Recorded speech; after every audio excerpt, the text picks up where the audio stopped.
Welcome back, fans and friends. For this upcoming video, I have a Ford. Well, kind of. I have this, once again, Maisto Special Edition. This is the last in the series unless I go out to the specific Walmart. So apparently not all the Walmarts have these on sale, or they're just sold out. But I ended up buying, instead of the 2015 Ford Mustang, Shelby GT500, this. So this is, as you can see, it is a more or less standard Mustang, straight racer, whatever that means. We will just take a look at it, and if I do end up buying the, let's just say the top end version of this car, I will talk about that one. But for now, you're stuck listening to me with this. So we have all the normal stuff. You can just see there. I don't have to go over it again. They all look the same. And the reason for that is so that they only have to produce one box to keep costs low. And then whatever happens to go in here, they just put this fancy little sticker on it. You can see this is a 3D hologram picture. Is it as nice as the Mercedes one? That's a personal opinion. I'm not going to decide for anybody. Is it as good as the Dodge one? Oh, sorry, the GM. This is a Corvette. And here is a Dodge slash Chrysler slash. No, you see who spent money on the advertising and who didn't. What am I going to say? Chrysler, you've set the bar so low that all the other teams have to do is just show up. Anyway, I love that Dodge Challenger. I love the Dodge Challenger in general. So we're not going to knock FCA's cost cutting on their stickers. So, officially licensed product. I bought this off of a discount retailer. It was something like $9. This was not from Walmart. So I didn't grab the Ford GT500 because I just assumed they were the same vehicle. And one just had a different paint scheme. Buick Riviera, by the way, comes in that color that I showed. But also it comes with a solid black version of the car. So if that's more for people's tastes, honestly, I ended up, like I said, the Wildcat engine was so poorly done. I would not recommend it. But honestly, if you want a Buick Riviera, like I said, these are great buys for $10, $14, $15. So I guess that's the that's just a regular Ford Mustang GT. It's not the Shelby GT500. That is a Chrysler. Sorry, that is I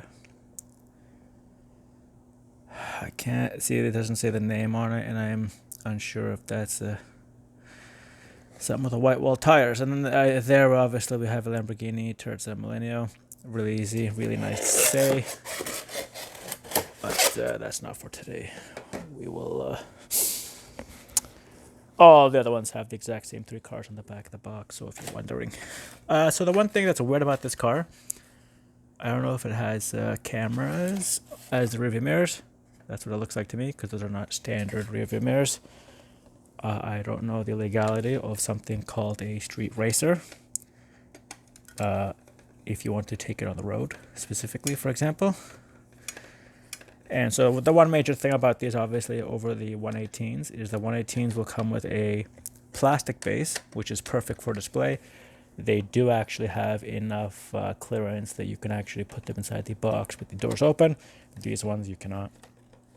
As I just showed, if you pause the video earlier, you will see that I left the Corvettes and the Dodge Challengers doors closed because they cannot be opened if they're going to be in the box. And if they can't be in the box,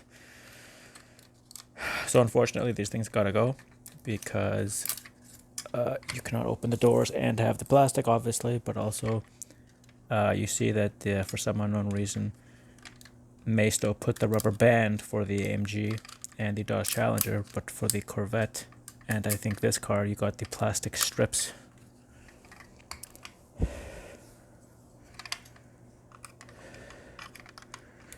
And I'll get to it. For the AMG, underneath it was actually really well done. I do like the multicolor approach. You have one silver, parts of it silver, parts of it black. Anyway, we will see if this lives up to the hype. So, starting from the front, you have that nice Ford in the front, inserts for lights. You do see rondelles where the lights should be. The center grille, these are not highlighted in any way. They're the same matte black as the surrounding grille. The bottom of it, the air intake, nice and plain, levered, louvered, I believe. There's the intake for the engines, and you can see there's a gap, which means they are actually cut slits, which is fantastic. Left-hand drive car with a rear view mirror in the center, nice and easy to see into the cabin. And onto the left side, we have very plain gray wheels, no other markings on the car. So once again, I bring in the legality of this vehicle, and what I do believe are mounts for cameras instead of actual mirrors. And into the cabin, you have the racing steering wheel. You have some notion of dials and gauges in front on the console, no display at all. You can see there the door handle on the opposite door handle on this door, everything else. I don't know if this is the kind of car people would leave speakers in. If you want to get it racing, radio and other things gotta go. So that's up to the imagination. Rear window here, you can just see, I believe they have, I don't think there's a, that look like a back seat or bars to a cage. So that's up to interpretation. That could be the rear seats, but also could just be bars instead of seat belts, so they've taken that out to save weight. Onto the back, you have Mustang and Maisto on the back. Contrast that with the Mercedes, which had AMG twice. Lights, painted on, nut insert, spoiler, separate piece onto a metal body. I do believe you can just see there's a little bit of a paint issue. A lot of dust and other crap. And the exhaust is not differentiated like it was. So the Mercedes did not have the exhaust differentiated, but underneath the car, the actual pipes were. This one has 4 exhausts. There's the gas cap once again, and the Mercedes did this too. I've said many times, why do you have the... It's a personal preference, obviously. I want to have the gas cap where I get out of the car. But if you enjoy making your passengers pay for it, or at least fill it up, then why not? There's the inlet, not cut in. And once again, no other markings on the outside of the car. I don't see any other major issues. Once again, the weird rear view mirror setup. I believe it is for a camera rather than an actual mirror. Somebody might know more than me. So there you have it, the controls for the seats. They are all manual, they're non-electric, like on the Mercedes. They have the little dials. This one just is a slider tab. You push it to elevate it, and that's how it goes. There's for the back, that's for sliding the seat. That there's for the backrest, and that one there is to fold it. So, just the underneath of the car, we'll cover in like a few seconds.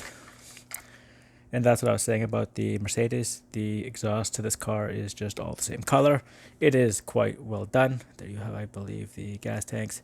Transfer case, differential. Because this is a front... you can just see there the tire was not on properly. I did not notice, looking at it from the side. But I did notice. And you see it's kind of loose. So... I'm just dealing with it right now. I apologize. You don't have to see me take 2 seconds out of it. But you can just see how they have apparently spent way less effort. There's 2 holes for the screws. So, everything else I have covered. We will now, I'll just give it a quick road test.